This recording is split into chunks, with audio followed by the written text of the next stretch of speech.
Hey, loves, it's Beyond the Chair podcast. And sometimes we get an opportunity to meet stars across the sky. And when I get a chance to go on Instagram, this girl is shining so bright. I'm talking about the amazing Dr. Joyce Kahng. King Kong, that's what she told me. She said, make sure I say it like that.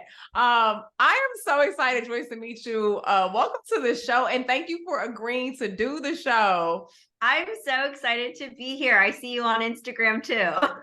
It's like we kind of like see each other and I'm like, oh my God, she would be my soul sister across, but she doesn't even know how much I'm cheering for her and rooting for her. I got to tell you, girl, you were killing it. You were crushing it. And for anyone who doesn't know you, talk to me a little bit about your journey. Like, how did you even get into dentistry? And Beyond the Chair is everything real. So I wanted to feel as authentic as you really are. So we can cuss on here if you want to. I always say I cuss, but I love Jesus. I mean, do whatever is needed.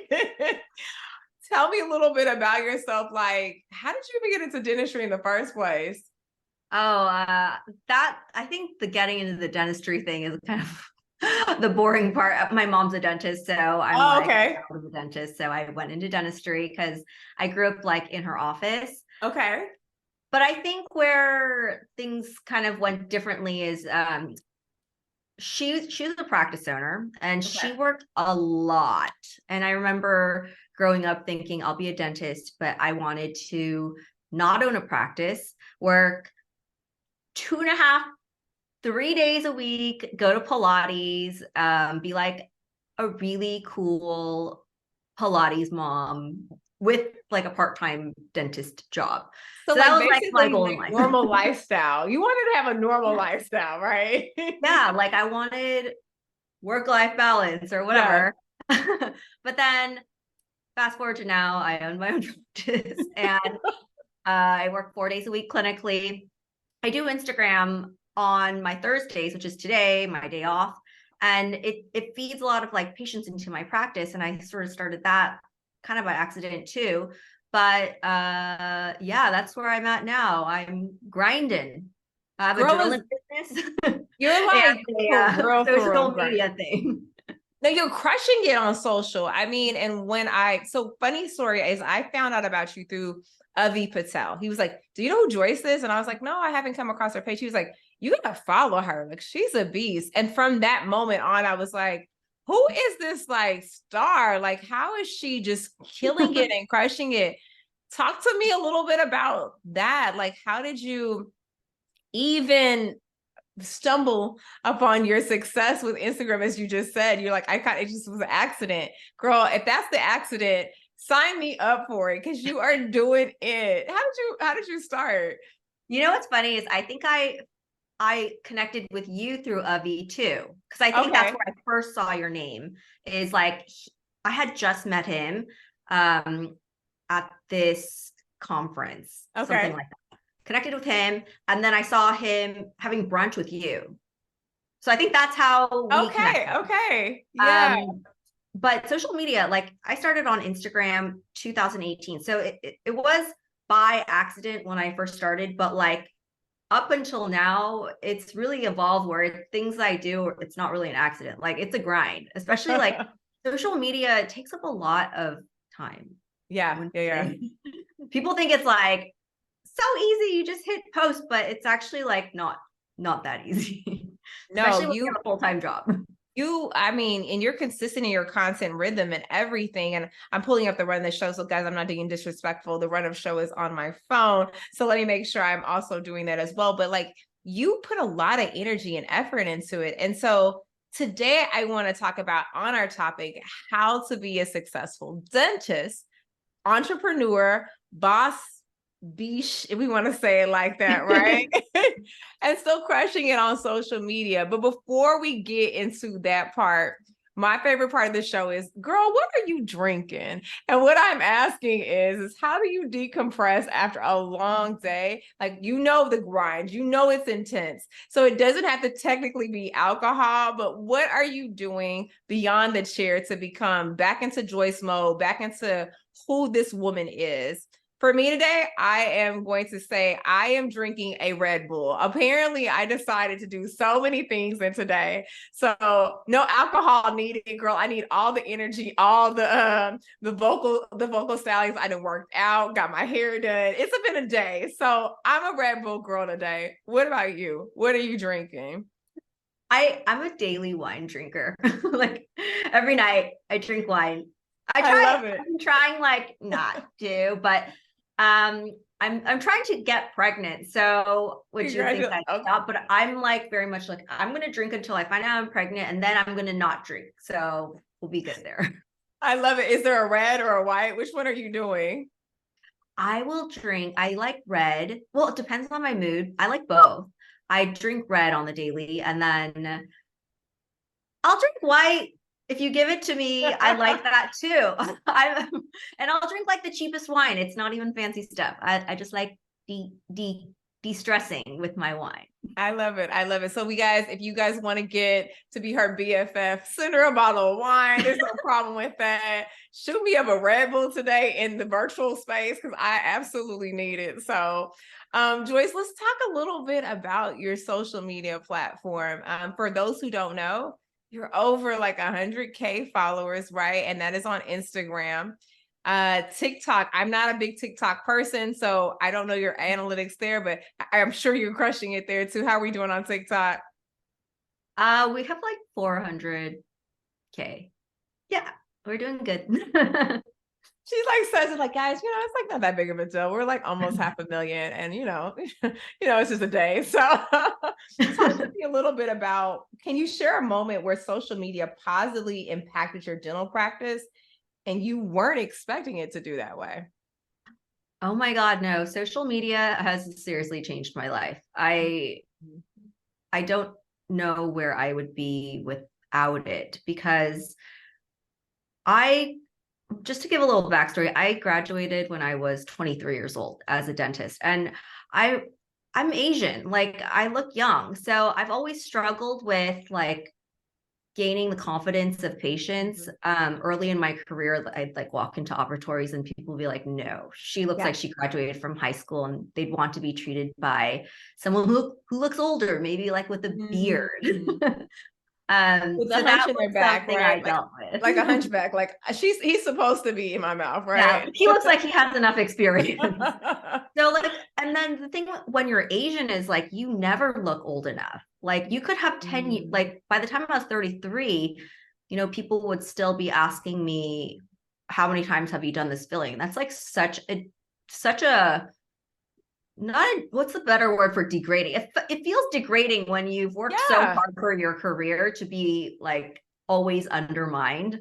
It's like ageism in the opposite direction, right? It's ageism where it's like, oh my God, I'm an authority. You've done all the things right. You've been to school. You're an authority, but your face, shout out to the good genes. And, so yeah, I actually felt the same way when I came out of school, but please continue. Yeah, it's so hard, especially like I feel like when you're a woman and you're like trying to look young and cute and good, but like then you don't look like anything. Like, what's up with that? But when I started social media, Instagram, I started Instagram without knowing like anything. I started just like posting random things and figuring out what does well. And then I couldn't figure out what did well with dentistry. So then I would reach out to influencers and figure out like, what are they doing where they get so many likes? And I was like, why are they getting so many likes when I didn't feel like their posts were, there was like nothing magical about it. Meanwhile, I paid $325,000 for my dental school education, and I'm sharing that information on Instagram. Like, why aren't people wanting this information? So I played around with it. I mean, I've been on this platform for 5 years, so it's not like I'm an overnight success. I'm self-taught, and I just kept at it because once I got my first patient from it, I was like, holy moly. Yeah. I cracked the code. Like, like it's doing something amazing. I need to keep doing this, right? Yes. And the best thing about it was these patients, they come to you knowing what you offer, not like beyond what you look like. They come to me actually looking for me. And that was a really big change for me because it helped me to start becoming a lot more confident in myself and even in my abilities. Like, it's like, you know that you're good at something, but when people don't really approach you in that way, it's hard for you because you always have to try and prove yourself to someone. That's just not the best Yeah. way to be like a confident, Yeah. successful dentist. It's just Yeah. not the way to approach the situation. So it really helped me to start being my badass self. I love that. And I mean, let's talk a little bit about some of the things that you experienced that probably other doctors are experiencing as well. So, guys, I'm using a new look. I know you've probably seen this different from the podcast before. So, I'm really trying to figure out where am I supposed to look in the camera or am I looking at the screen? Because this is where Joyce is. So, that is why I keep looking down and I'm like, wait a minute. So, for the people that watch the YouTube channel, but talk to me a little bit about what it's like being an Asian woman in dentistry, and especially one that is beautiful, one that is smart and energetic. But, we have how do I say this? Dentistry has a face, it has a persona, right? That doesn't look like either one of us. And so, how was that journey before social, and how has it been great after? Oh, you're so right. There is a face. And There's and a like we're face. not really the face. We are not it, girl. We slid under the radar. They somehow figured out, they forgot that we were here. Yeah, I only really realized that because you go through school and you don't really think about it that much. I Yeah. mean, I'm lucky I had a mom that was Asian and I never really truly asked her how it was for her Mhm. because she graduated from USC back in 86, and she was one of like the very few women that ended up owning Wow. her own practice. And coincidentally, I ended up going back to teach at USC. And I noticed that a lot of the professors were like older white male, very traditional. Yeah. And I also noticed that the Asian female students in the class, they did such great work, but they never really spoke up a lot. And I think being on the other end helped me realize like, oh my God, that's like exactly how I was. Yeah. And so I find that social media is like amazing because it's able to give me a platform so I can talk about my life. And it's weird that so many people know of this like persona, Joyce the dentist, now because it's not the traditional. It's completely different than Mm. what I grew up with.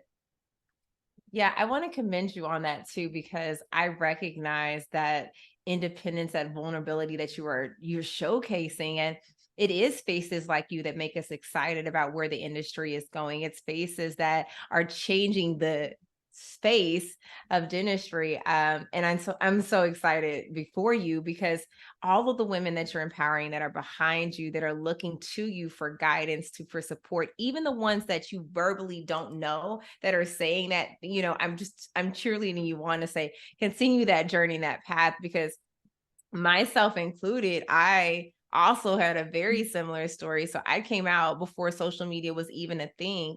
And Joyce, when I tell you, it was even a very hard decision to put my face on the website, because it just didn't look like us, right? It didn't look like a African American Black young female. Now I'm not as young anymore. I'm one of those old school docs, but it just didn't look like us. And so I was very timid, and I'm loving this new generation, because now it's like, this dentistry doesn't have a particular gender, it doesn't have a particular age. It can be sexy, it can be funny, it can be, lighthearted, and you're doing a great job showcasing that. So thank you for that, especially for women like me who were probably a little bit more timid and shy to be expressive. I'm just now getting an opportunity at 40, girl, and 14 years in this space, to say, this is who you should have had in the beginning. So thank you for that. Oh, thanks. I don't even know what to say to that. I feel like I just turn on my phone and we we like talk to each other. So Yeah. it's fun. Yeah, you've simplified it, but you're really got to realize your impact has been extremely maximum. So thank you for that. So my first question is going to be, well, my second now is going to be, what platform do you think are essential for dentists who are trying to break into the social media, and why? So I think every platform does something different. Okay. I'm on Instagram. I think Instagram is like, it's sort of my baby where I'm very protective over it, and it's where I spend the most amount of time. But I'm also on TikTok and I'm on YouTube. And I've I have bigger platforms on TikTok and YouTube in terms of like the numbers of people that subscribe or follow. But I've found that as like a business owner, Instagram is the one that brings all the patients, or not all of them, but like the majority of patients to my practice. And not Mm, only that, Instagram is the one that brings the patients that are like, they already trust me so much because they know who I am, not just as a dentist, but as a person. So I think if you want patient, it depends what you're there for, right? Like if you yeah. want patients, or I guess you have something to sell, I think Instagram is really, really a great platform because you get that like personal connection. But Mhm. TikTok, it kind of puts your name out there because it's a little bit easier to grow. And then YouTube is really nice because you can form like deep connections on YouTube because you're consume like people are spending more time watching your content Yeah. there, so they get to know you a little better. And plus it's searchable. So the videos pop up if anyone has a question. Yeah, I like that. And what about LinkedIn? Have you even thought about LinkedIn? I know LinkedIn is kind of like that. It's like the cool, it's like the child that wants to be cool, but it just cannot seem to get it together, right? It's like, please include me in the conversation. No, I'm not included. Okay, I'm going to go back into my corner now. I don't hear people talk about LinkedIn a lot. That's one of the ones I'm thinking about exploring next year because I'm like, is anybody even on it? And should we be looking at that? And Facebook, oh, poor Facebook. Like, is it like important? Like which one are talk about those two platforms. I've found that people who do really well on Twitter are doing really well on LinkedIn. And it's so funny that you said that because every time I listen to something Gary Vee says, he's always like, LinkedIn, there's so much untapped potential in LinkedIn. And so it makes me go back to LinkedIn, but I can never keep up with it because Right. like it's a time consuming platform for me. I think making videos is easier for me than to actually sit down and write something that is very snackable. And I can write something long. Like I'm a very lengthy, drawn out person. Just Yeah. everything I say is just like 10 times too long. My husband's like, cut that email in half and then send it. So like LinkedIn, I think writing, it's not my forte. Yeah, yeah, yeah. And I think that that's to your point. One of the things that I think our listeners have to realize is that there's so many platforms on there. Shoot, Pinterest could be a platform that you want to use. What it is kind of playing around and finding your jam. And for me, for instance, I've been on social for a minute. I was doing IGTV, and that was where I kind of started doing a lot. Because who even, if y'all don't know what IGTV is, like I feel kind of like really old now. So like, that was the first reel. Okay, that was the real first, the first types of reels, so to speak. And I was so resistant personally for getting on consistently with reels, which definitely stagnated, I think, my growth. Because as a woman, this is hear me out on the things that I thought like, oh my God, and I want you to speak to this. I was like, I don't have my hair done. I don't have my makeup done. I don't look a certain way. I'm not a guy, right? And a guy can get on there, have a crumpled t-shirt up, and nothing to his face, and you don't feel super judged, right? Whereas unfortunately with women, I thought like, oh my God, I had to be this perfectly coiffed woman to say my point. And then because I was an African American woman, I was very nervous about if I didn't look exactly like Beyonce every single day that I was on there, I was afraid to get on. So talk to the women and men who may be feeling imposter syndrome or fearful of being their true self. And, how have you been able to be so consistent, even though you may have had those challenges too? Look, I'm I'm in my dentist costume right now. Like I'm not working today, but I'm still wearing scrubs because I'm filming my videos. So um it takes a while, honestly, to shed the like expectation we put on ourselves to look Mm, perfect all the time. Like there is a kind of a double standard when you are a woman. And I noticed that early on. I will say for me, my stories, I don't have to have a lick of makeup on. And that's why I love stories because it lets you be your authentic self. But then those videos that are on the feed, I try to make sure I look like a dentist yeah. because it's almost like my portfolio. So if like a new person comes onto the feed, they should be able to tell like right away that I'm a dentist. But I noticed I went all the way back to my first videos and I was so awkward. I am an awkward person in real life for sure, but it beyond that I was like very the way that I Perfect. talked even had to be like Yeah. exactly the right way. Everything was so calculated, scripted out. The makeup had to look good. And then on the other side of that, then I would get like colleagues and stuff being like, the only reason you're growing on social media is because you're cute. And it's like, excuse me, like there's always something Mm. that you're met with. You can't look too good, but you got to look good. Never a win. It's like, girl, like, can we ever like get it together? I can completely agree with that. It's like I'm not old enough, but but I also need to look young. I'm not smart, and I mean, like all the things. And I felt like that was one of the things that held me back. So kudos to you for overcoming that, and to anybody that is struggling with that. I think to her point is that even getting started and feeling awkward, right? I go back and look at some of my makeup choices and I was like, that wouldn't be something that I would wear today, right? Or but you're just like, or I'm really quirky, right? So like my personality is you're gonna get but I didn't even know how to showcase that. Like I'm not funny, I don't think scripted. I'm really like funny. All my friends think I'm like I'm lame funny. I'm like the corny dad joke. I'm her. That's me. I will send you a corny joke all day. How to translate that's where I struggle. So I think guys continually trying though and figuring out what platform really works for you is great. For me, podcasting became my jam. I knew that was very comfortable. I love that space. um and then you're able to also talk about, do you know about circular virality? No, what is that?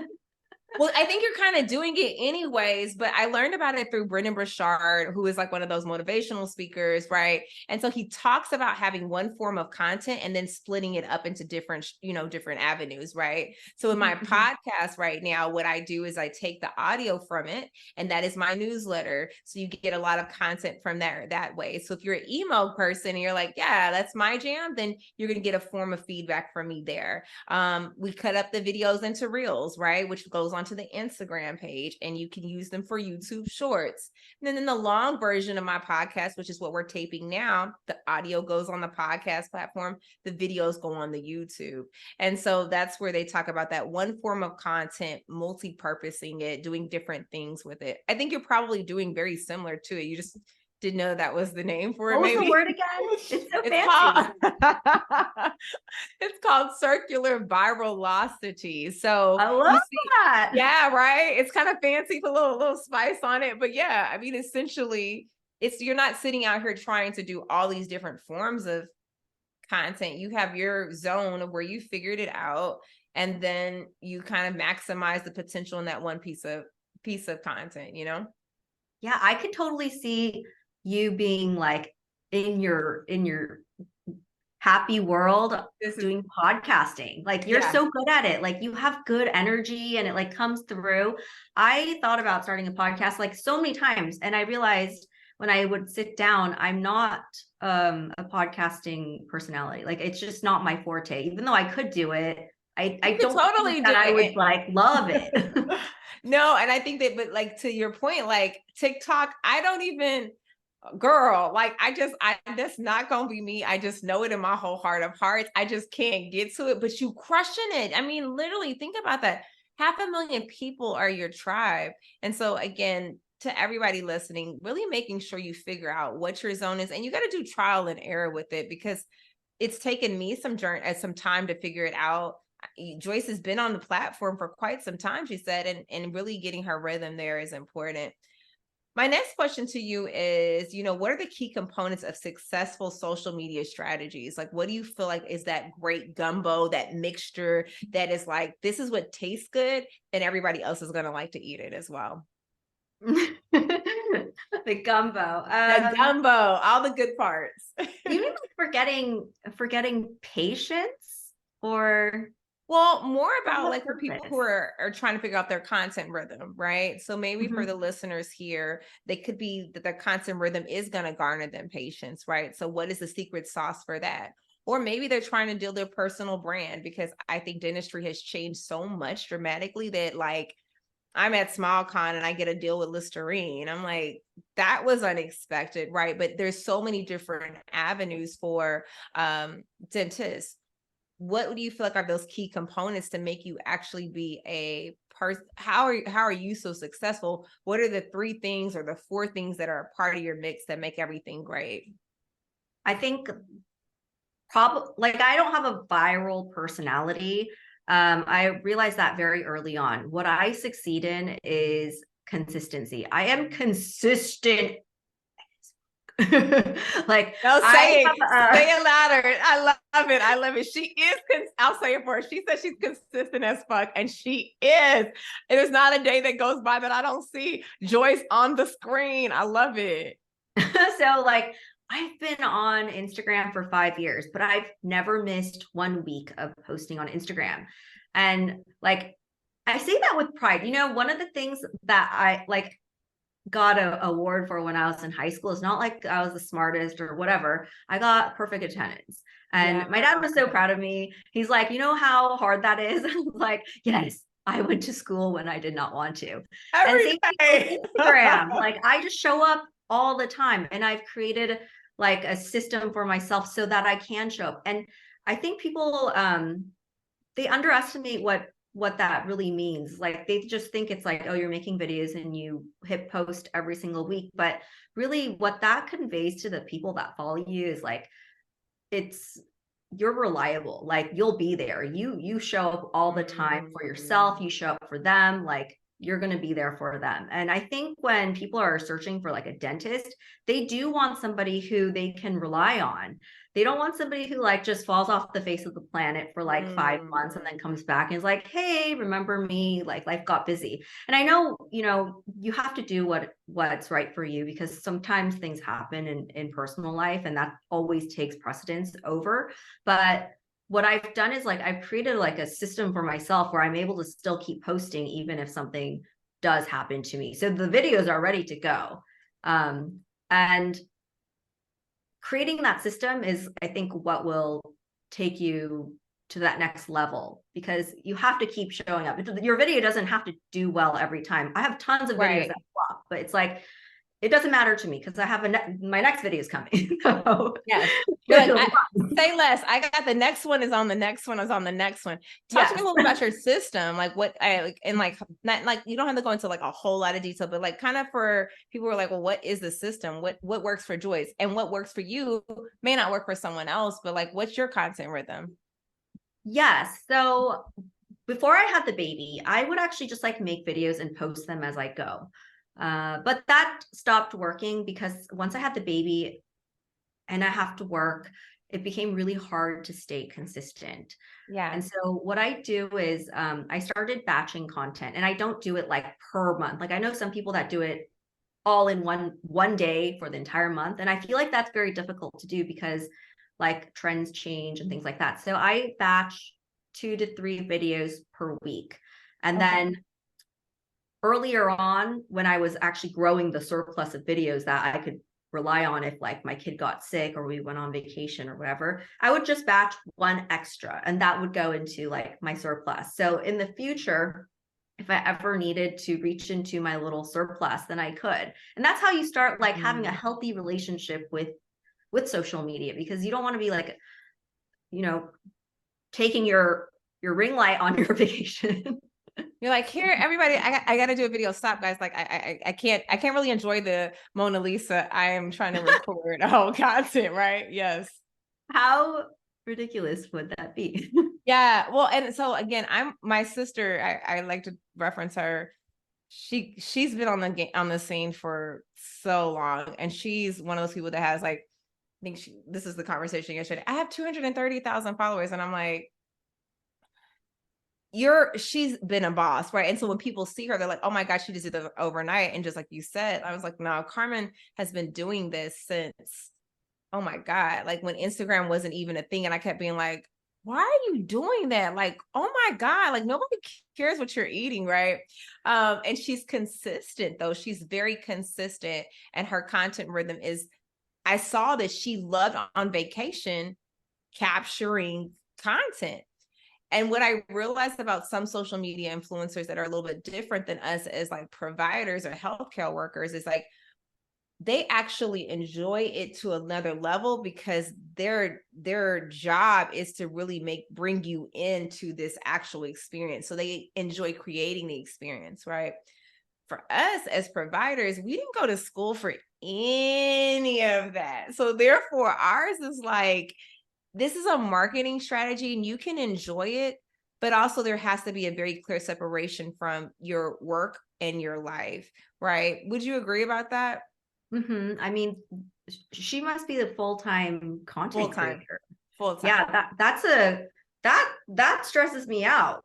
Yeah, same. All of us are all like, I mean, it is literally, it's an amazing thing. But like you said, to your point, I didn't realize after I took her to Turks and Caicos and we're on vacation and I'm just watching the water. And I think she videoed it the whole time. And we both had an amazing trip. It was totally two different trips though. She was enjoying creating the memory. I was enjoying just actually watching the memory, like, oh, this is what we're doing. So yeah, full-time job for I sure. think I do a little bit of what she does, but not to that extent. Like, I know that my husband hates being on camera, but he's gotten a lot more used to it because I'll be like, no, wait, Right. I have to do this first.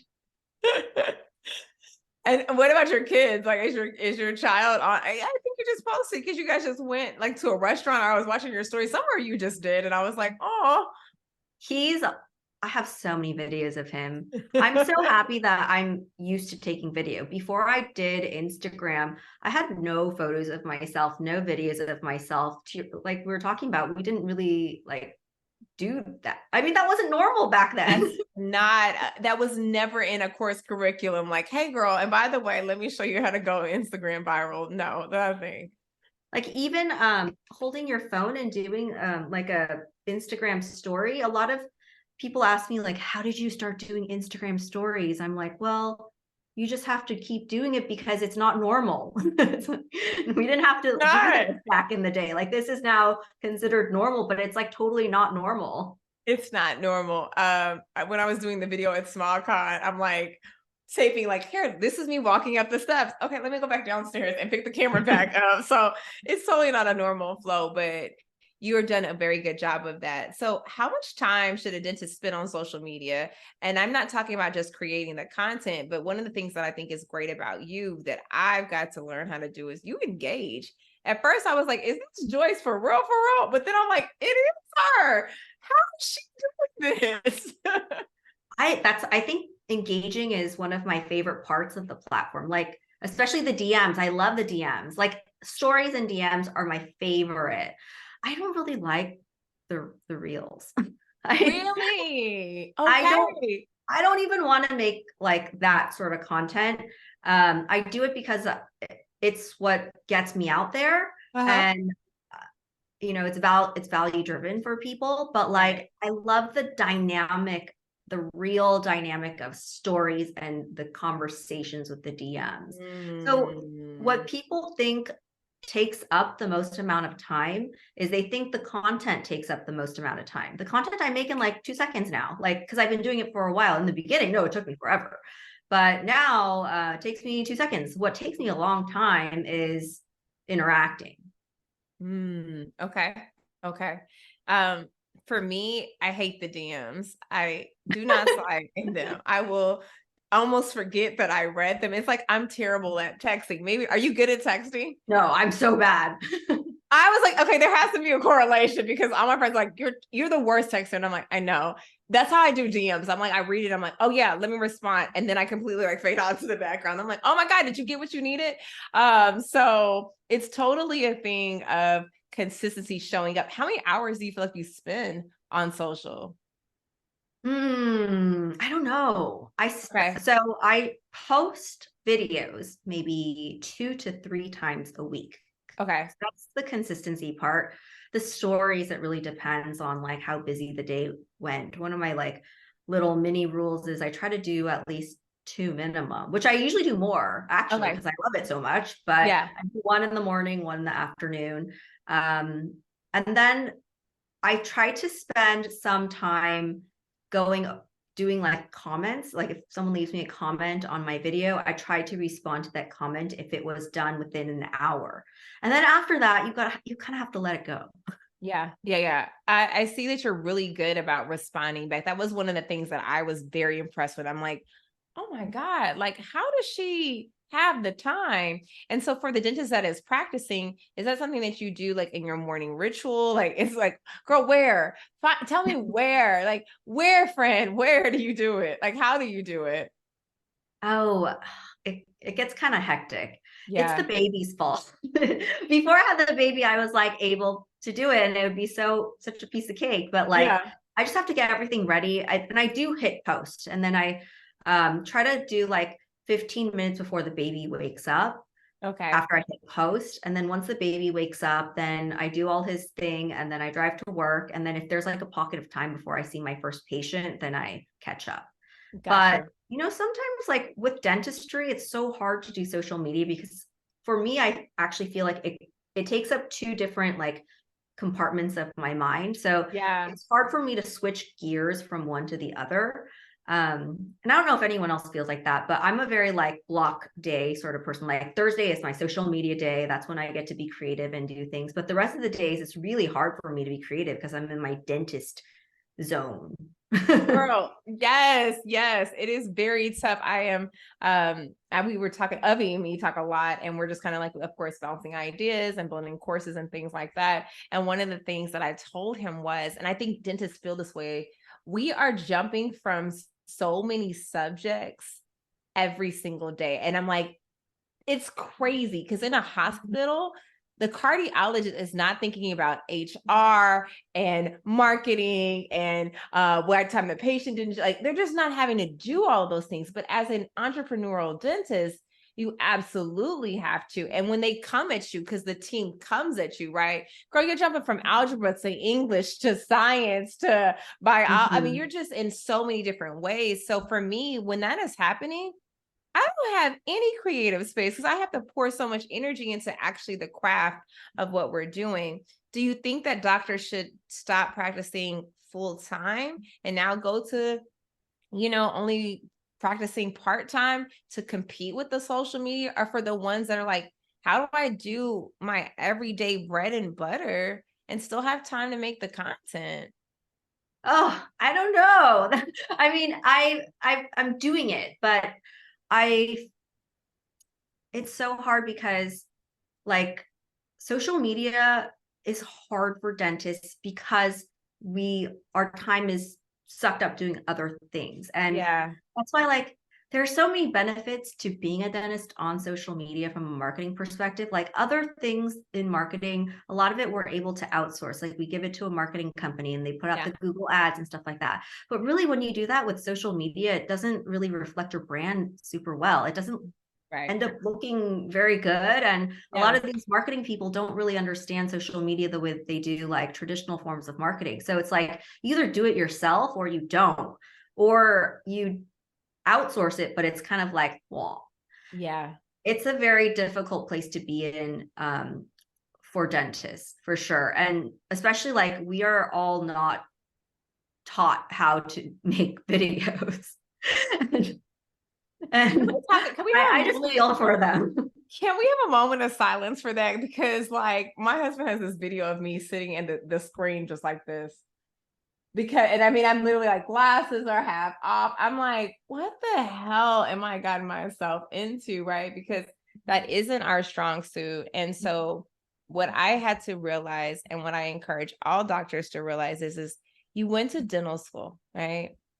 And to me, that means that we are exceptionally smart people, because that's not a profession that you could just easily walk into and say there was a test that took place.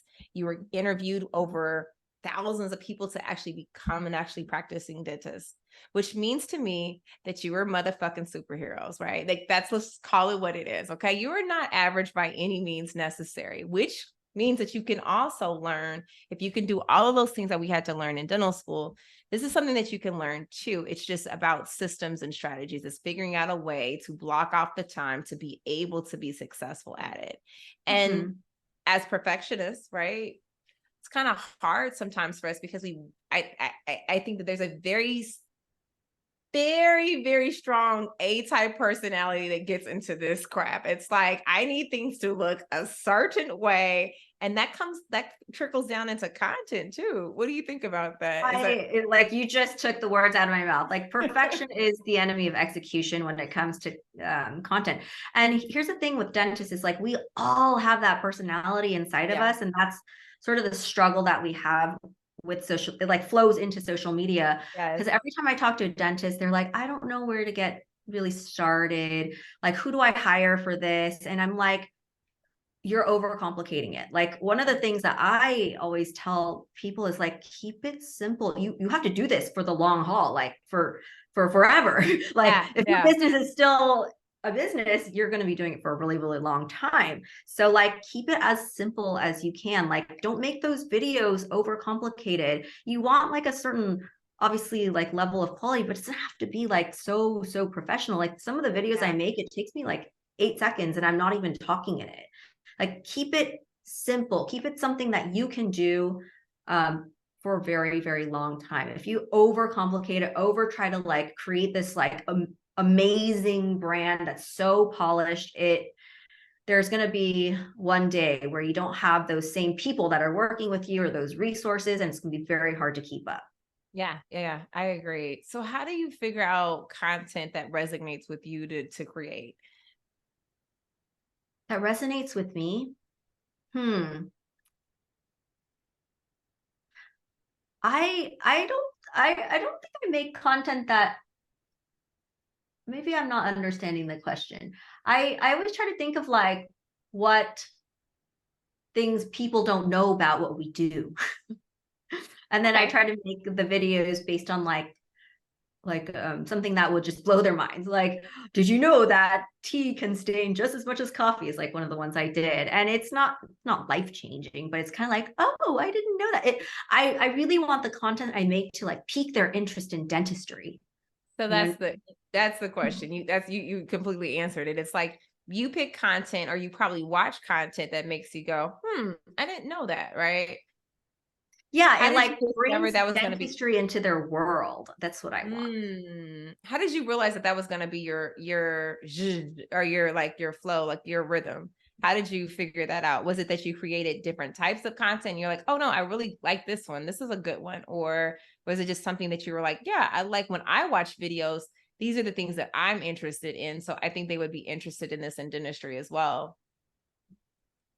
I don't know how I start doing. I think like just when you keep posting, you start seeing like when the comments start flowing in, those are the ones that are piquing people's interest. And so like, I think I just maybe trained myself to start making more videos that resonate with people in their lives, and then help make those like little micro changes in their oral hygiene and the way that they approach their oral care, so that every little day they could be better, or like just a little bit more knowledgeable. Yeah, I love it. And the way you're doing it is so inventive. It's creative. It's fun. It's applicable to so many people. That's why I think your reach has been so good. Because if I watch a video and I'm like, oh, I do drink coffee, or I do drink tea, like I'm like, maybe that's why when I whiten my teeth and then I go drink another cup of coffee afterwards, that shit don't work. Like, I think it makes all the sense. So what role does your patient feedback play into your social media strategy? Patient feedback. Yeah. So like if your patients are like, okay, I really felt this way about you when I came into your office, is that feedback that you take on and say, okay, that video did very well? Or is there particular content that you put out that really brings a patient influx? So I don't have a lot of patients that tell me specifically about each video, Okay. but I'll have them talk to me about, they'll DM me about stories that I put out, Okay. like of my regular life, That's which is interesting. interesting. I don't know. I think the videos on the feed bring the people in. That's like, Instagram's currency to get eyeballs. But then the stories is where I actually interact with patients, potential patients, whoever. I don't even sometimes know who I'm talking to. Like there was someone Yeah. that was asking me questions and I was just like talking to them. And it's like actually a patient that I know, and I didn't put two and two Put it together until I came to together. the office. I love that. So you're allowing, and I think what I love that you've said a couple of times is that you've allowed Instagram to be the eyes, the eyeballs, but the stories is the part of your soul. It's the part of your heart that's like, this is who I am. Like this is what you guys see, but this is a view. This is a window into my life, and this is what it looks like. What I do on the weekends. I'm so glad that you were able to kind of share that interest, or you've been able to separate that. Hey, this is my professional life and this is my personal. I love that. I think that I should totally steal that idea, because a lot of times, like when people will say, why did you put a swimsuit up? And I was like, because you weren't really listening to what I had to say in the video. So here's the eyes to get you to get over here. And then you're going to check out the video and see, because I'm more informational, right? Like I want you to know systems and strategies. That's my jam.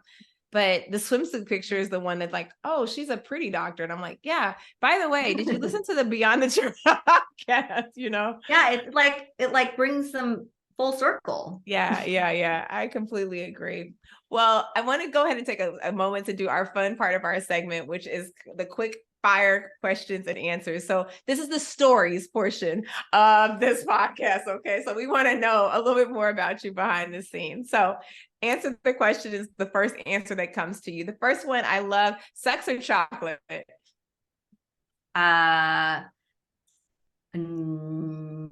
Chocolate. I'm like not a sexy girl. I don't. I'll have chocolate. Chocolate. I love it. Anytime I ask that question, the faces are hilarious and the responses are, one was like, can I just have both? Yes, you can have all of the things, whatever you want. So I'd rather have wine. So I'll make a note to put that in the show the next time. Instagram or real life? Ooh, I think real life. Okay.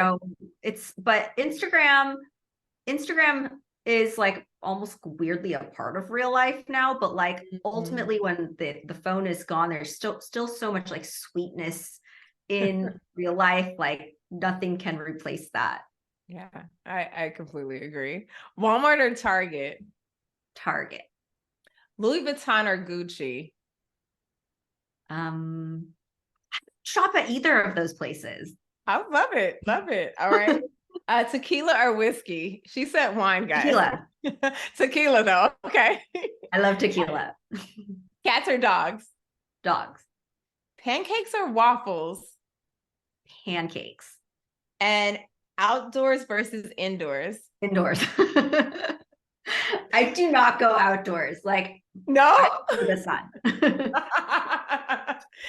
I love it. Well, I'm going to, we're going to have a couple more questions for our Smile Design Society members, but I'm going to wrap up this show and say, Joyce, from the bottom of my heart, you are as dynamic and as amazing as I saw you on social. I really want you to be my friend. So please continue to like interact, because I had an idea. I was like, I want to have a wellness retreat, and Joyce is fun. So Joyce would be such a vibe to come on this retreat with doctors to just kick back. We don't talk anything about dentistry. We do all the fun things.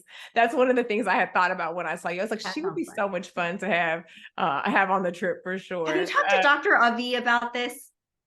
Girl, I'm meeting with him and I'm going actually to Austin because we're mapping out some core stuff in 2 weeks. So I'm going to throw this out there. I'm getting the prices. Have you heard of Miraval in Austin? Miraval Spa? No. What is Okay. that? It is like when you talk about Tylenol for the brain, it was the best wellness retreat I have ever been on in my life. You can go to the spa, you set your intention, and then there's classes that you can take or classes that you don't have to take. I mean, it is everything all encompassing about wellness. And what I thought was great was if you like yoga, they have it. If you want as extreme as yoga or an astrological class. And these are like the thought-provoking leaders in the world that are coming in with so many different mindset malas and mantras, or even just like stretching workout classes. I mean, it just spread the whole gambit of like balance. And so I was like, oh, this is gonna be good because we don't do this as doctors, is like taking time for our mental and physical health. Mhm.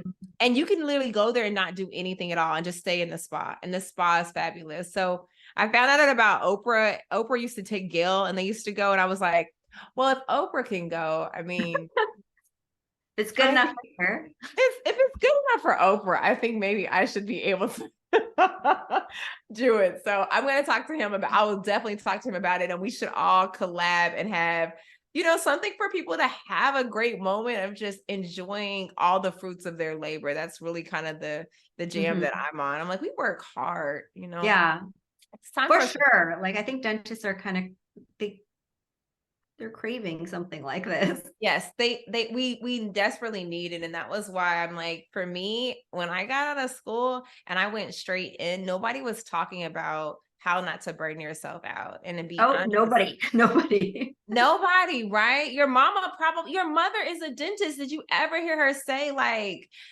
No. I'm tired? Like, I actually want to have a life too. And I'm so proud of you for doing both, right? Because it is very much so a call to action that I think we all need. So I'll definitely include him. So, guys, before we end the show, if you are trying to meet this dynamic human, interact with her, slide in her DMs because she's really good about responding. Joyce, where can they find you? Instagram. All day, right? Instagram.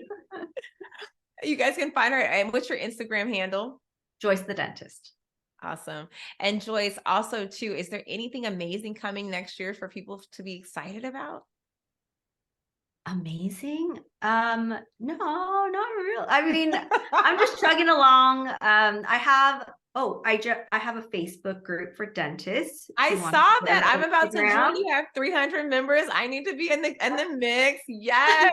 I was like, and I have a newsletter where I send out like viral videos and I analyze them. And I just like, I think that's fun for me because I do that for myself, but I think dentists can start to reframe the way that they look at videos and think like, oh, this is actually fun. It's like a game, yes. not like, oh, I have to do this because it's what a modern dentist does. Yes. Yeah. I love it. Well, I'm going to get on that newsletter too, because I want to see all the great things. Joyce, thank you for being a light for me here on this podcast. Thank you for allowing your story to be told about how amazing you are. And I am so excited to see you continue to chug along one step at a time. I hope to be one of those cheerleaders in your corner, rooting you on, cheering you, doing all the great things. So thank you so much. Oh, thanks for having me. You're so warm and like I feel this. I'm glad. That's definitely why I think the podcast is my jam, because I'm like, now you get to really see who Simone is. Oh yeah. It's amazing. I think you're like in your element. It's like so amazing being here. Yeah, thank you so much. So guys, this is Beyond the Chair. Be sure to like, subscribe, and share this with other friends. And also make sure you guys are writing reviews. I want to know, how is the show doing? And people need to hear amazing voices like Joyce. So please, dentists who need her in their ear. So go ahead and share this episode. All right. We'll talk to you guys soon.